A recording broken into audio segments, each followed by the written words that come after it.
Un leader qui a ça dans le sang est toujours en quête, quelque part, de nouveaux terrains où il va pouvoir s'exprimer.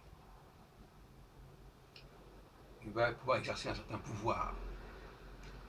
Et souvent, comme je l'ai dit à plusieurs reprises, il ne fait pas partie de ce groupe en question. Il débarque dans ce groupe. Et par conséquent, il apporte des pratiques et une mentalité qui est différente, qui est décalée par rapport au groupe. Par exemple, moi, je me suis occupé, et je m'occupe encore, du milieu des voyants. J'ai introduit dans ce milieu la pratique de l'interview, la pratique de la télévision, de l'interview, effectivement, et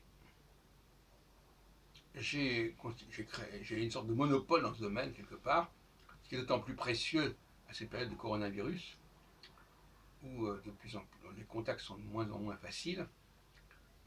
Et donc, moi, là, j'ai une somme considérable de vidéos qui sont disponibles. Et une grande partie des gens qui travaillent dans le monde de la voyance ont des vidéos que j'ai réalisées moi-même. Donc, c'est parti de ces milieux qu'on investit comme ça. On a besoin de faire acte de présence dans des milieux qui nous sont étrangers. Et on a là un modèle qui est un peu celui de Jésus, quelque part, de proportion gardée, qui est un Judéen, bien qu'on le fasse naître, on le fasse vivre à Nazareth, mais en réalité, c'est un Judéen, né à Bethléem, on peut être à Bethléem, qui décide de s'occuper de ces Israélites plus ou moins malmenés, mal vus. Je suis venu pour les brebis perdues d'Israël. Et donc il s'occupe d'un milieu qui n'est pas le sien, auquel il apporte des éléments qui leur sont étrangers. Et donc c'est toute l'ambiguïté du leader, parce que le leader est un étranger.